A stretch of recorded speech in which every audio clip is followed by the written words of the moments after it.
You are off the clock with Trish and Steve. Hey, Steve Bose. Hello. How are Happy you? Friday. Yes, indeed. Anything going on? Like, what's the deal? I mean, we're a little later than normal. We've been busy. Yeah. I've got nothing to say either. You don't? Like, why are we on here? Oh, we'll wing it. So, Okay.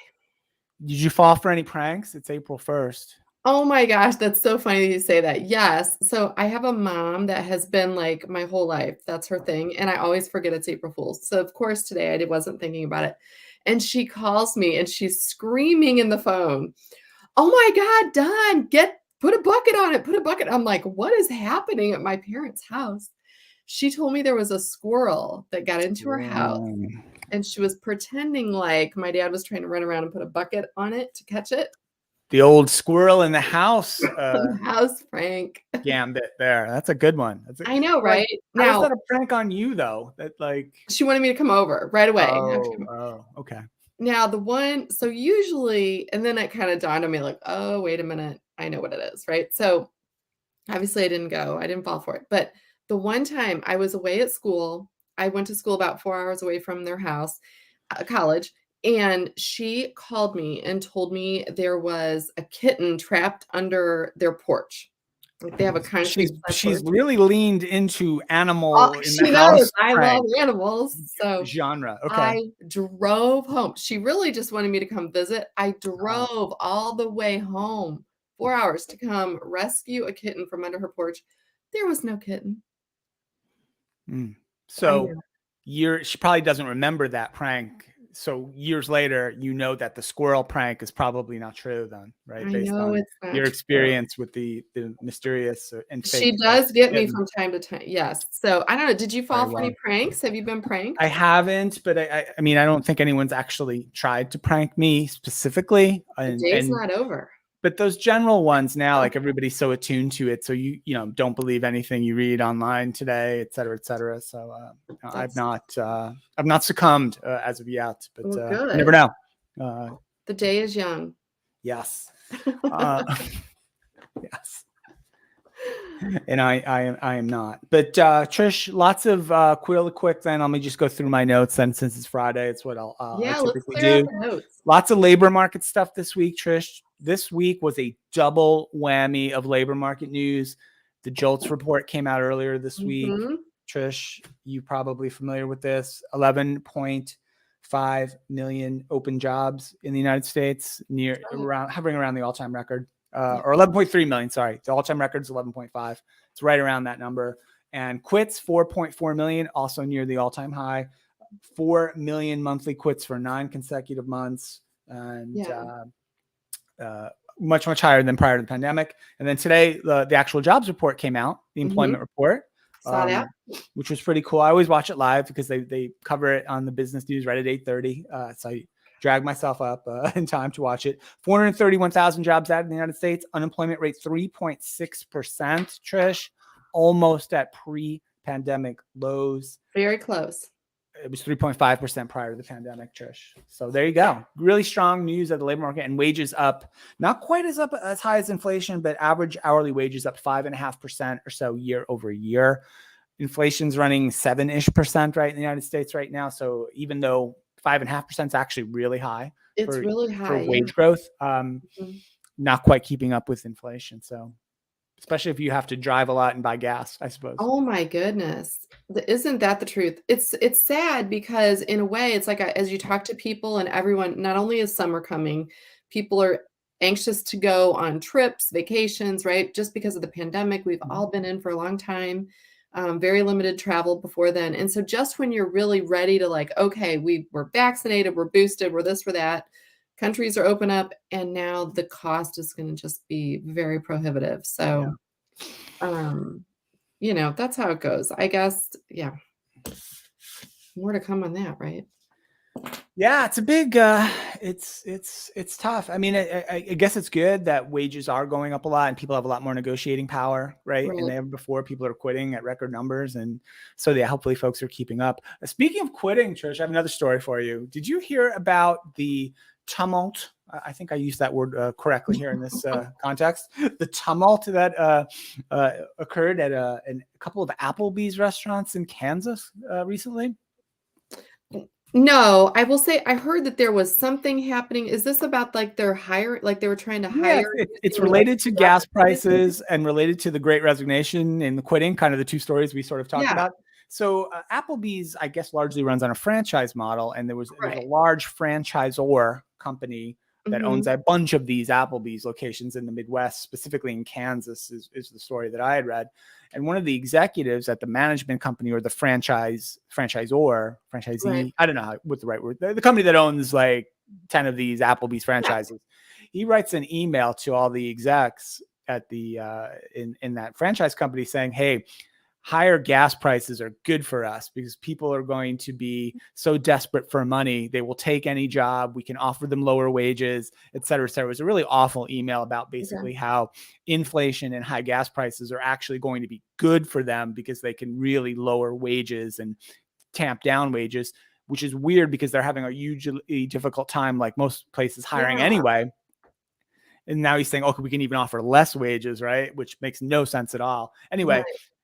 besides being making no sort of hiring and economic sense right now, it's also really tone deaf and really kind of arrogant. Absolutely. And well, of course, the email leaks and gets reported. I don't know how it leaked, but it did.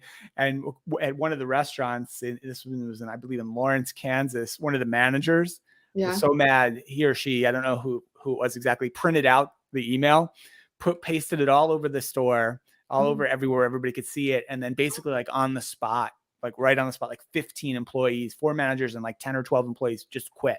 They just mass resigned, walked out, and they had to Wow. close that location for at least a couple of days until they could find some people to open it up again. So yeah, and the guy got fired, by the way. His name, I have Oh, his did name he? too. Okay. Let's like shame him on the show. This was published, so I'm not like Good. breaking any news here.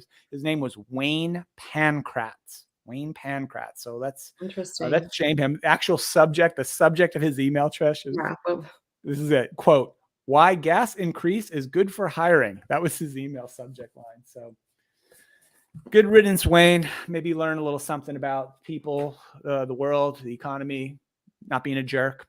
How about that? That's my story. I've had this conversation And I'm just sticking to it. I like it, and I had this conversation with many people many different times in life. It's like, just because something might have an element of truth to it does not mean it needs to exit your mouth, right? Even if you believe that, even if you believe that rising gas prices from a business perspective are better for lowering your hiring costs, which I don't think it is, but anyway, If yeah, your it business, shouldn't if exit your your mouth. if your business strategy is let's spend the least amount possible on our employees, if that's your strategy, and maybe it is in some instances, but if that's your Well, strategy, let's spend the least amount that we can possibly get away with to staff our business. You probably shouldn't let the employees know that's the actual strategy. So right. You know what? It's interesting though. I wonder how many businesses actually I mean, you kind of run on that, right? well, You sure. want, I mean, it's finding that balance of not that you want to pay them the very least, but you want to make sure that you're paying fairly, but without being, too over the top. I guess it's a difficult balance, right? And it's delicate because it is always so many factors. It's not just gas prices that impact that, right? It's all these other factors too. So yes, his message was definitely tone deaf and certainly ill-informed, I will say. But you know what? It's funny, we talk about with customers and vendors all the time. We need to do more, we, the collective business leaders, of understanding how compensation works and what really goes into it and how you make those strategic decisions. And that to me would show that maybe Applebee's might need to do a little bit more with informing their leaders or their franchisees how to let's hope. understand compensation Yeah, and it also exposes one of pushes and the pulls. it also exposes one of the big risks of the franchise model, right? Because now Applebee's got branded with this guy, right? Oh, And this tone yeah, deafness and this awful kind of email. And so, I saw some things about people tweeting, "Oh, I'll never go to Applebee's again." And yeah, meanwhile, their local Applebee's that's in their town has nothing to do with this guy and that company and any of that, right, right? So, right. that's another thing that can happen too. But yeah, so I thought that was interesting news. Last thing for me, Trish, wearing my Gamecocks hat I today. know. Are you going? women's Final Four Are tonight, you going? 7 p.m. Eastern time in Minneapolis. Trish, I will You not better be be. getting on a plane. I'm not heading to the airport. I am sadly a little too busy today, but go Gamecocks tonight. I hope they win. There you I go. hope they win I think they too. will. They're playing Louisville. Louisville. Ooh, Louisville. If you I say think they Louisville, I will. know I you're think not they from will. there. I hope they do. You know what? I think that it's such a good thing. I plan on watching it on television. They were talking about this morning, actually on the radio when I was in the car. So yeah, I think a lot of people are excited about it. So yeah, it'll be good. Obviously, men's NCAA as well, right? That's That tomorrow. is over the weekend as well, Saturday, and then the finals next Monday. So there you go. Yeah. So it came up in my memories when we had gone to see the Gamecocks at Final Four a few years ago. Was that 5 years or 4 years ago? 4 years ago? 2017. Gosh, has it been that long? 5 years ago.